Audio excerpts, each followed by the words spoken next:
What if I told you the God of the Bible didn't just create butterflies and sunshine, but darkness, destruction, disaster, and yes, even evil?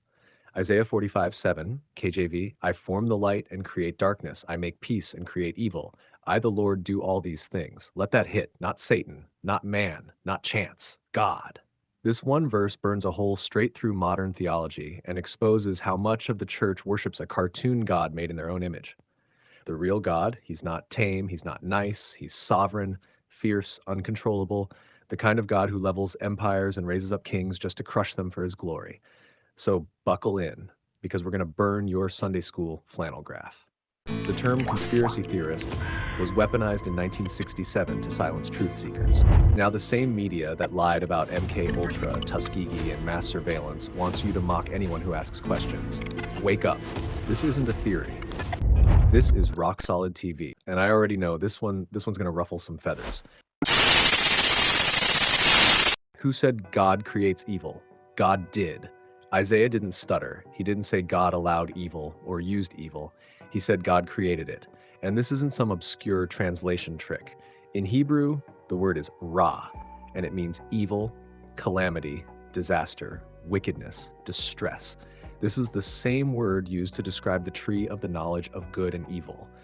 Same word used when God said he would bring evil upon Jerusalem. Same word for what Joseph's brothers did to him. But the modern church will twist itself to knots trying to rescue God from his own word. They'll say, oh no, it means calamity, not moral evil. Oh really? So when God sent a lying spirit in 1 Kings 22, was that just calamity? When he hardened Pharaoh's heart, was that just a neutral outcome? God doesn't need defending. He said what he said. The God who wrote the script, Proverbs 16:4, the Lord hath made all things for himself, yea, even the wicked for the day of evil. Did you catch that? God didn't just allow the wicked to exist. He made them for the day of evil. Let me ask you, who created Pharaoh? Who raised up Nebuchadnezzar? Who allowed Satan to afflict Job, God? Every chess piece on this board moves when he says move. Modern Christians don't worship this God. They worship a safe, palatable humanitarian Jesus with a latte in one hand and a therapy license in the other. But the real Jesus, he flipped tables. He rebuked storms. He said, I came not to send peace, but a sword. And that sword still divides when God brings the darkness. Let's talk about the first time darkness shows up in the Bible. And darkness was upon the face of the deep. God didn't show up to fight the darkness. He showed up in it.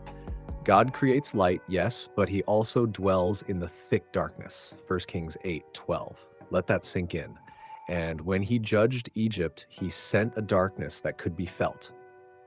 Why? Because darkness isn't Satan's invention. It's God's weapon. Isaiah 45:7 doesn't say Satan creates darkness. God does. He sends delusion. 2 Thessalonians 2:11. He closes eyes. He hardens hearts. He told Jeremiah, pray not for this people. What do you do with that? The American church wants a God who's like a politician, always smiling, always spinning, always soft. But the God of the Bible kills and makes alive. He wounds and heals. He sends prophets to burn cities and overthrow nations. They say, but God is love. Yes, and his love burns like holy fire. It's not Hallmark, it's Hosanna and wrath in one breath.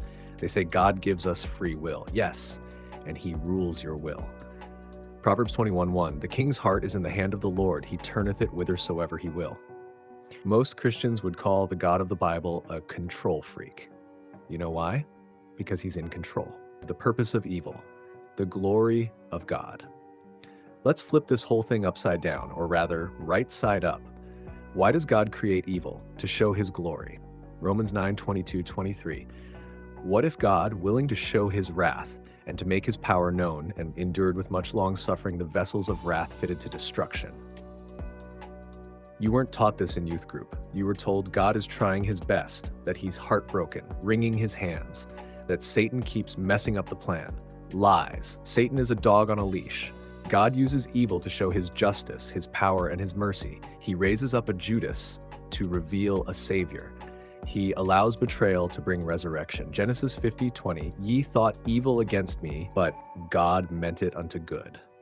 That's sovereignty. That's the God of Isaiah 45, verse 7.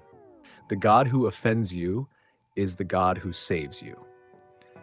This is the part most can't handle, because deep down, you don't want God to be this big. You want a pet God, one who asks for your vote, one who waits for your permission. But that's not who he is. He's the God of Job's storm, the God of Daniel's lions, the God of Revelation's wrath. He's the God who creates light and darkness, who makes peace and creates evil. You can either humble yourself under his hand or be broken by it. There is no third option. So the next time someone tries to sanitize God, quote Isaiah 45, verse 7, and smile. Because your God is not weak, he's not begging, he's not surprised, he's King of kings, Lord of lords, the author, the finisher, the fire. This is Rock Solid TV, and we preach the God that doesn't fit in a box. We don't bow to culture, we bow to the word. So, if this shook your soul, good. That means you're still alive. Share this video, drop it in the group chat, preach it, tattoo it on your eyeballs, because the world doesn't need more watered down gospel. It needs the fire of Isaiah 45:7.